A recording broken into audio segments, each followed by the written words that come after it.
Halo, assalamualaikum warahmatullahi wabarakatuh. Ketemu lagi dengan saya, Ibu Karlina. Hari ini kita akan mempelajari materi selanjutnya ya. Materi yang akan kita pelajari kali ini adalah tentang sendi dan otot, serta kelainan atau penyakit yang ada pada sistem gerak. Penjelasan hari ini, Ibu akan dibantu oleh Pak Guru Hasbullah. Perhatikan baik-baik materinya ya. Nah, kali ini kita akan belajar materi persendian dan otot. Materi hari ini sangat lengkap, jadi silahkan kalian simak baik-baik dari awal sampai dengan selesai. Namun, sebelum kita lanjut, ada baiknya kalian like dan subscribe dulu. Terima kasih. Kita masuk ke persendian. Seperti kalian ketahui, ada banyak sekali tulang yang menyusun rangka pada tubuh manusia. Seperti materi kita sebelumnya. Masing-masing tulang tersebut tentu saling berhubungan. Setidaknya ada 200 tulang yang posisinya saling berhubungan di dalam tubuh manusia. Hubungan yang terdapat di antara dua tulang itulah yang disebut sebagai sendi atau artikulasi. Di dalam sistem gerak pada manusia, persendian memiliki fungsi serta peranan yang amat penting di dalam proses terjadinya aktivitas ataupun gerakan. Fungsi persendian. Sendi digunakan untuk menghubungkan dua tulang untuk meningkatkan fleksibilitas dan memungkinkan pergerakan. Bisa lihat pada gambar di sebelah. Nah, nampak dua tulang yang dihubungkan oleh sendi. Untuk apa? Untuk pertama, menghubungkan. Yang kedua, memungkinkan terjadinya pergerakan. Macam-macam sendi. Ya. Pertama, sendi mati atau sinartrosis. Kedua, sendi kaku atau amfiartrosis. Ketiga, sendi gerak atau diartrosis. Baik, sebelum kita lanjut lagi, buat kalian yang belum subscribe, silahkan di subscribe dulu, kemudian di like.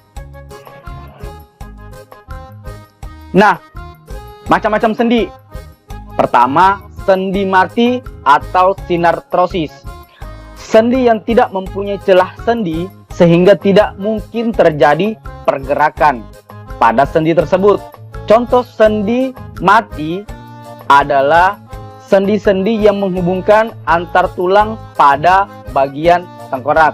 Bisa dilihat pada gambar di sebelah ini yang ditunjukkan oleh garis panah merah. Ini merupakan salah satu contoh dari sendi mati. Jadi sendi ini fungsinya menghubungkan antar tulang namun tidak terjadi proses pergerakan. Selanjutnya, sendi kaku atau amfiartrosis. Sendi yang dapat digerakkan namun terbatas. Contohnya adalah sendi pada ruas tulang belakang, sendi pada pergelangan tangan, dan sendi pada tulang dada. Contoh di sebelah ini adalah ruas-ruas tulang belakang yang menghubungkan antara ruas satu dan ruas lainnya. Kemudian macam-macam sendi. Sendi gerak, diartrosis. Sendi yang dapat digerakkan secara bebas. Sendi gerak dibedakan menjadi pertama, sendi engsel. Seperti engsel pada pintu, sendi ini memungkinkan pergerakan tulang pada satu arah. Contoh sendi engsel adalah sendi pada lutut dan siku. Sekarang silahkan kalian gerakan lutut dan sikunya. Nah, gerakan itu adalah sendi engsel. Selanjutnya, sendi pelana. Pada sendi pelana, salah satu tulang dapat digerakkan menuju dua arah. Contoh dari sendi pelana adalah sendi yang menghubungkan ruas jari dengan telapak tangan. Sekarang lihat pada contoh. Ya. Silahkan digerakkan jari-jari tangan kalian. Itu adalah sendi pelana. Baik, selanjutnya sendi geser. Sendi ini memungkinkan terjadinya gerakan pergeseran pada tulang. Contohnya adalah sendi-sendi pada ruas tulang belakang. Kemudian sendi putar. Pada jenis sendi ini, salah satu tulang dapat bergerak karena memiliki poros pada tulang yang lain. Contohnya adalah sendi yang menghubungkan tulang hasta dan tulang pengumpil. Silakan kalian gerakkan leher kalian ke kiri dan ke kanan untuk merasakan pergerakan dari sendi putar. Kemudian sendi peluru. Pada sendi ini, salah satu tulang berbentuk bonggol, sehingga tulang itu dapat bergerak ke segala arah. Contohnya adalah sendi yang menghubungkan tulang lengan dengan tulang gelang bahu, serta tulang paha dan tulang gelang panggul. Sekarang, silakan kalian gerakkan bahu kalian, memutar. Nah, begitu juga paha kalian dengan pinggang. Itu adalah sendi peluru. Baik, setelah kita belajar sendi, sekarang kita belajar otot. Apa otot? Otot merupakan jaringan yang terdapat di dalam tubuh manusia, yang fungsinya adalah sebagai alat gerak untuk membantu tulang agar bisa bergerak. Tanpa adanya otot, tubuh manusia tidak akan bisa bergerak, karena ototlah yang bisa membuat tulang bergerak. Jenis-jenis otot. Berdasarkan jenisnya, otot dibedakan menjadi 3, yaitu 1. Otot polos. Merupakan jaringan yang terbentuk oleh sel-sel otot yang bentuknya seperti gelondong, di mana bagian ujungnya cenderung meruncing. Dapat dilihat pada gambar di samping ini. Kemudian, otot jantung. Otot yang terletak pada dinding jantung. Silahkan dilihat pada gambar di samping. Kemudian, otot lurik. Biasa disebut juga sebagai otot rangka, karena otot ini biasanya melekat pada rangka. Disebut lurik karena bila dilihat dengan menggunakan mikroskop, akan tampak terlihat garis gelap terang pada serabut otot ini. Contohnya dapat dilihat pada gambar di sebelah. Gerak dan kerja otot. Otot bergerak secara kontraksi dan relaksasi. Ketika otot berkontraksi, maka ukurannya akan memendek menjadi keras dan akan membentuk gelembung pada bagian tengah. Dengan adanya kontraksi pada otot, maka tulang akan tertarik. Untuk mengembalikan tulang tersebut pada posisi awal, maka dibutuhkan relaksasi. Artinya harus ada otot lain yang berkontraksi agar bisa menarik tulang itu kembali ke posisi awal. Jadi, untuk bisa menggerakkan tulang, setidaknya dibutuhkan kerjasama dari 2 macam otot dengan cara kerja yang berbeda.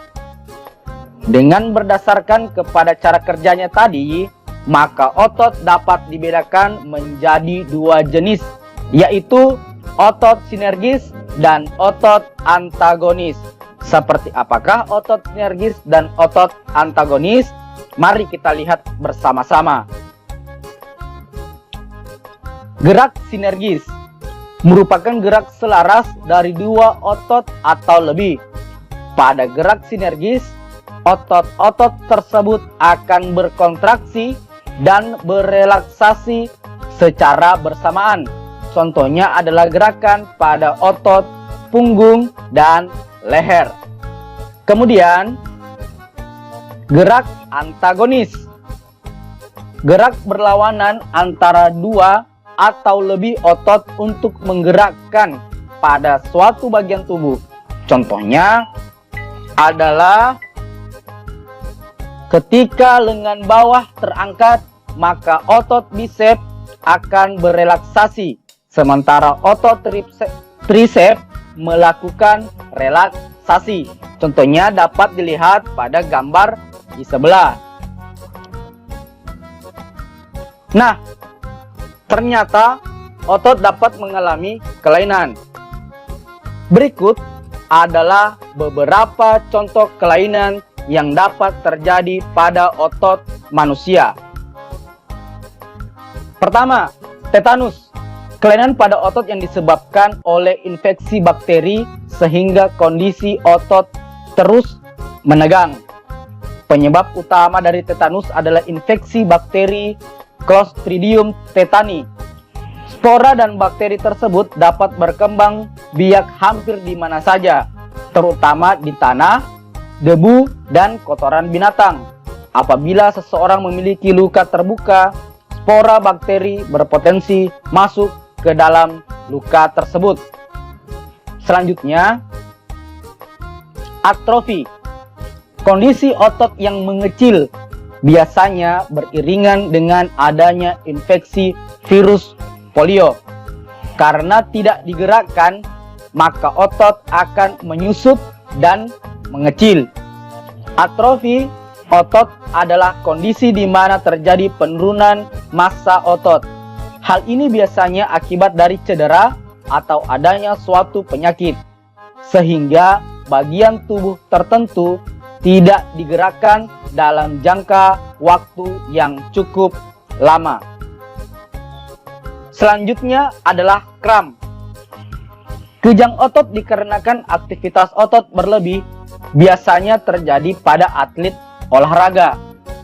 Kram umumnya disebabkan oleh cedera saat berolahraga, gangguan sirkulasi darah di tungkai atau kaki, kehamilan, dehidrasi, kekurangan asupan mineral tertentu, ataupun suhu dingin.